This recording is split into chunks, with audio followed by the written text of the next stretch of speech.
Hello, can you hear me? Okay. So, this shindig is over. We are leaving the Northwest School. But wait a moment. As we learned in philosophy class this year, we must begin by defining our terms. Number one, what's a shindig? According to several dictionary sources, a shindig is a large and lively party, a celebration. Number two, what is Northwest School? Is it the building we used to call Grandma, 1415 Summit Avenue? Is it the 401 building, also known as the Swiss cheese? Is it the pop-up garden and chicken coop on the West Court? What about Kaladi Coffee, where we spent at least as much time as we did in the school building? Is Northwest School there?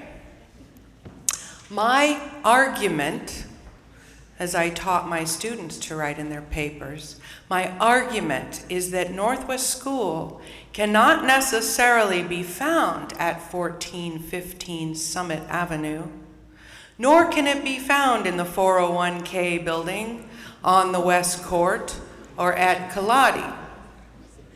It can't even be found a lot of the time in the rickety old humanities office that I have loved so well. However, all is not lost. The next step, philosophers, and you are all philosophers, is to make a claim about this argument. And my claim is that if the Northwest School is not necessarily tied to a place, it must be tied, if it exists at all, to something else. Perhaps to people, perhaps to feelings and ideas, perhaps to actions.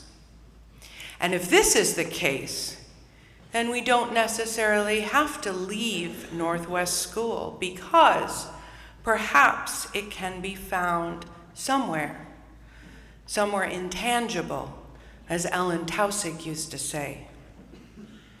If my argument is to hold up, though, I must be able to give concrete, empirical examples of my claim.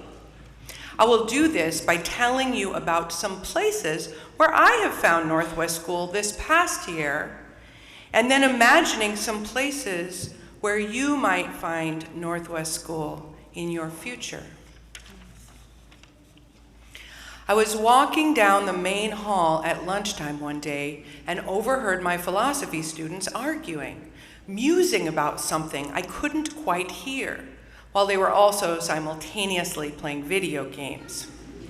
I paused for a moment to listen, and they paused also, looked up sheepishly and confessed, "We're arguing about Françoise's lecture on Sartre, whether existence really does precede essence."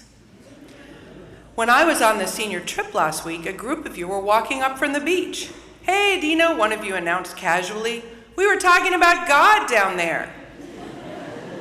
I find Northwest School in these moments, whether they happen in a building or in a campground, when you take delight in the life of the mind and ponder the questions of existence.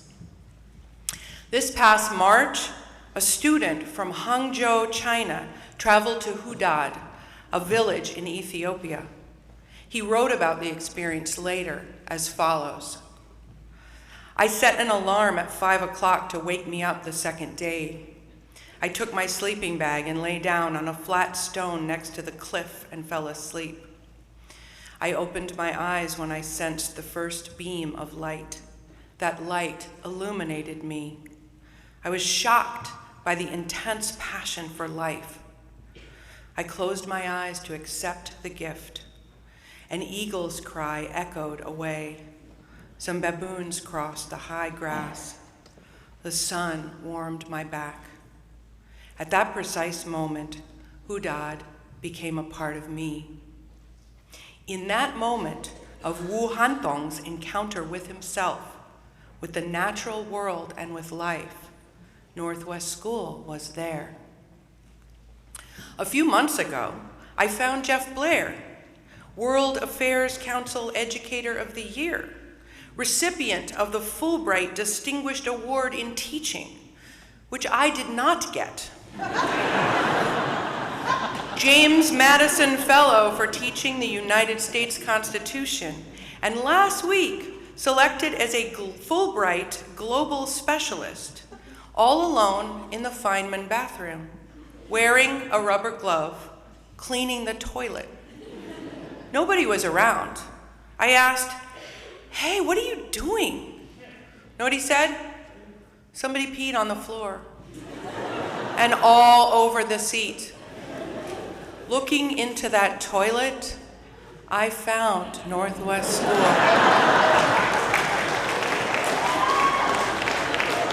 Now, we are not all willing to do that. I have never secretly cleaned a toilet. When I clean a toilet, I want everyone to know, especially my husband. I want a medal. But you can start to embody the integrity of that moment very simply.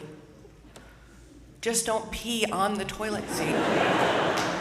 And if you do pee on the toilet seat, wipe it off with a piece of toilet paper. In that simple act of courtesy and common sense, you will find Northwest School.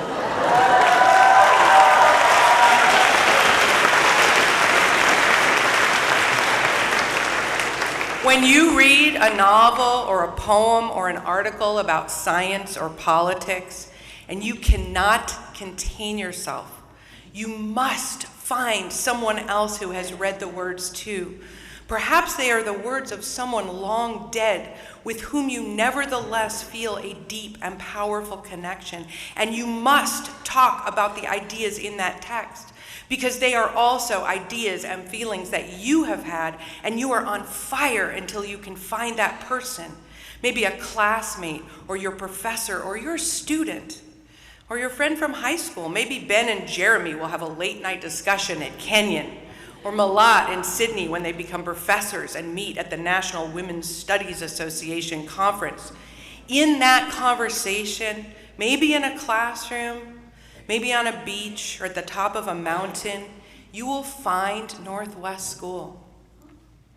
When you are in a hotel room in Las Vegas or Tulsa, at some point in your adult life, perhaps Xu Jinpu, Tom, you will be at a space robotics convention, or perhaps you will be on a trip with your family. In any case, you will have a piece of paper you wrote on, or an aluminum can from which you drank a beverage. You will look for the recycling bin. You will realize it isn't there. You will ask at the front desk, and they will tell you they don't recycle. So, like Mark Terry would, you will put the piece of paper or the aluminum can into your suitcase to take home with you to recycle there.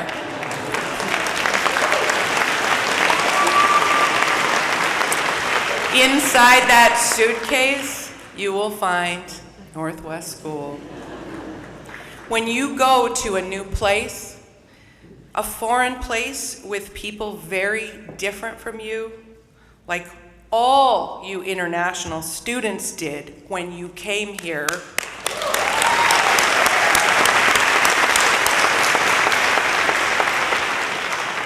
or maybe when Tamrat and Diego are celebrating 17. Mai, Norwegian Independence Day, at St. Olaf's in Minnesota.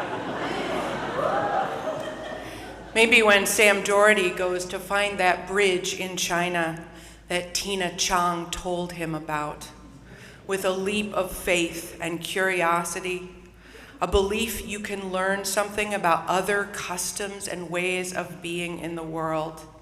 In that open, curious heart of yours, that wants to know perspectives different from your own, seek connections outside your comfort zone, learn new languages, or just try to speak the ones that were taught to you by teachers like Lisa Blodgett and Daniel Sparler, you will find Northwest School.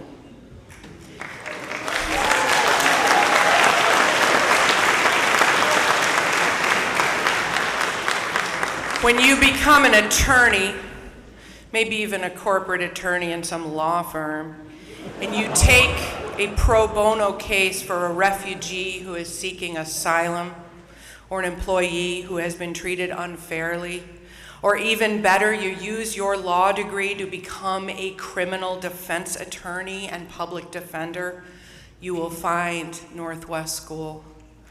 When you speak truth to power, and maybe you get arrested because you, like Paul Raymond, have put your body in harm's way for the sake of justice. When you are sitting in that jail cell, you will find Northwest School. So, is this shindig really over? I would say no.